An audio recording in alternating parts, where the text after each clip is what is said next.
These Blue Jay players are proving their haters wrong. A lot of these Blue Jays had a lot of question marks surrounding them entering this spring training, and they've showed up and they've put in the work, and the results are starting to show. We're going to break down a few Toronto Blue Jays where everybody started to get off of their bandwagon, and now I think you got to reconsider and hop right back on. Before we get into it though, make sure to hit that like button and subscribe to Blue Jays Today if you enjoy Blue Jays news and content. The first player I want to break down on this list is Davis Schneider. Now, we all know how bad of a season Davis Schneider had last year. I mean, the guy was completely different from the version that we saw when he came up in 2023 when he had that historical month of August. But that entire season of Davis Schneider last year felt very strange and it didn't feel authentic. However, he's coming to spring training right now and he is smacking the crap out of the baseball. As you can see right here, his 2025 spring training numbers, he has an OPS of 1.129 and a batting average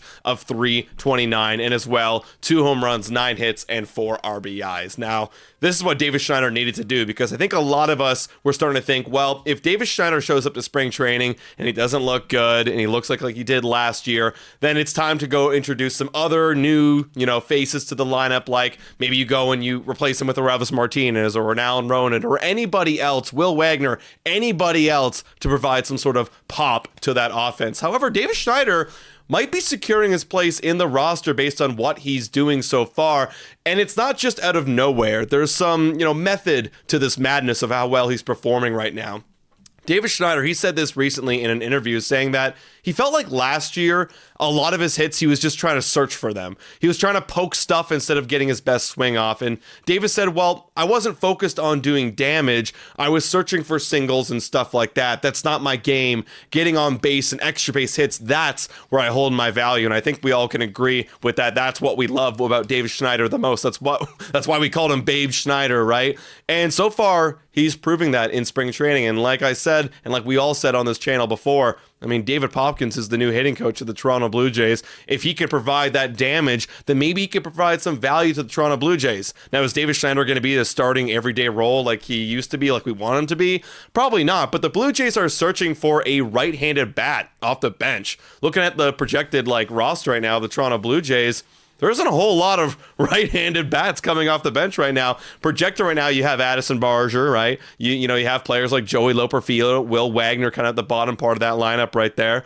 So those are guys that are going to be kind of sharing some spots on the bench. And the Blue Jays, they do need a righty. So Davis Schneider, based on the way he's playing so far this spring, honestly, I'm very impressed, and he might just secure himself a spot as that utility corner outfielder role for the Toronto Blue Jays. So Davis Schneider proving a lot of people wrong right now. Another Blue Jay proving a lot of people wrong because of who he is, because of the now prominent role he has to play on the Toronto Blue Jays, is Alejandro Kirk. Now, coming into this season, Alejandro Kirk, he's our only catcher that we have on the roster. Right?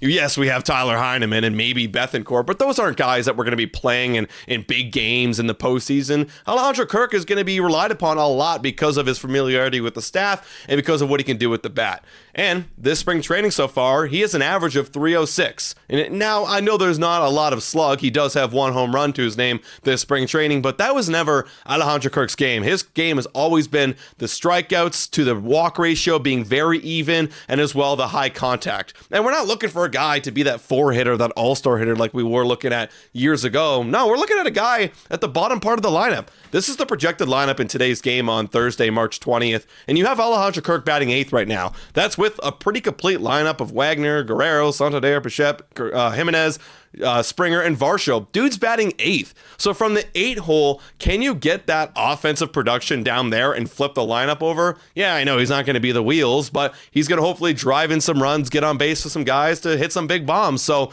Alejandro Kirk, honestly, for me, he's proven that he's showing up to camp. He's looking a lot better, because I know a lot of people, their whole thing with Kirk is, oh, this dude's out of shape. This dude can't play baseball. Honestly, from my eyeballs, dude, from his perspective, has been in the best shape of his life, and he's proving it right now so far this spring training. So Kirk, Also, proving a lot of people wrong. Third guy on this list is Addison Barger. A lot of people have hopped off the Addison Barger train. Last year, it was rocky, to say the least. I mean, he was up, he was down, he was up, and he was down in terms of his performance and physically up and down from the major leagues and the AAA level. And again, just like Davis Schneider, unless, he somehow broke out in spring training and looked phenomenal, it felt like he wasn't going to make the team. However, he is breaking out and looking phenomenal in spring training. So far, 27 at-bats. He's got a batting average of .370 with an OPS of 1.8086. And again, this is what we needed to see from Addison Barger. And just like Davis Schneider, he is the left-handed utility guy that John Schneider can implement off of his bench. The big thing for Addison Barger this year is, can he be able to provide some sort of impact being that bench role? Because let's be honest, the guy right in front of him to play a little bit of third base is Ernie Clement. And if Ernie Clement's doing well, which, shocker, spoiler, he is doing very, very, very good this spring training and will most likely be the everyday third baseman. Addison Barger is going to be coming off the bench trying to find his way into the lineup. So can he stay hot and consistent all season long? Looking at what he did last year throughout all the months, if you look at what he did in June and July when he first came up to the big league level, June in particular right here, June is when he was playing that not so everyday role. Sometimes would start, sometimes would ride the bench. I mean, you could literally see right here, he had 11 games, only 9 of them he started, and he had a batting average of .234. Then he got sent back down to the minor leagues because he wasn't performing well, understandably so. But then when he came back up in July, he got red hot. And mind you, this is again in a July where he wasn't guaranteed playing time because we still had a lot of those everyday starters. He had a batting average of .259, an OPS of .903, and he was swinging the stick well. Then came August and September, where, as you could see right here, he started a lot of games because there weren't too many guys still on the team that were demanding everyday roles, but he did get a lot more opportunities and he didn't perform as well. So Addison Barger's key this year, after getting a cup of coffee in the big league level, is what can he do coming off the bench? Can he be that guy to provide some sort of reliability, stability, be a pinch hitter for John Schneider in a lefty versus righty matchup? But Barger so far this spring in the limited at-bats has honestly proved me wrong. I was kind of hopping off the train as well, but I'm certainly right back on it. And finally, the guy that I guarantee is proving every single one of you wrong. Hey guys, time for a quick shout out to the sponsor of this video. Hit your picks and knock it out of the park with Betway. Scan the QR code down below or click the link in the description to join the action. Available in Ontario only, must be 19 years older to participate, and guys, please bet responsibly. Now, back to the content. Is Myles Straw. We traded for Myles Straw, as you guys remember, to try to get that international bonus pool money for Roki Sasaki. Obviously, we don't have Roki Sasaki. The dude literally just pitched in Japan a couple days ago. So Myles Straw, we have him on the roster, not the 40-man, but he might be batting his way into a roster spot right now. The dude has a .444 average so far this spring in 27 at-bats with an OPS of 1.097. And yeah, you might think, oh, it's just spring training. It's just Myles Straw. We know what this guy is through his entire career, and I completely agree with you. This isn't going to be Myles Straw. I mean, just like with all these guys, none of these guys are going to be 1,000 OPS players, but he's hot right now, and with the uncertainty that we have right now with Dalton Varsho and whether he's going to play center field, if the Blue Jays elect to either put him on the IR, Dalton Varsho, or they have him as a primary DH to begin the first few weeks, well, who's a center fielder that you can rely upon that provides you good defense?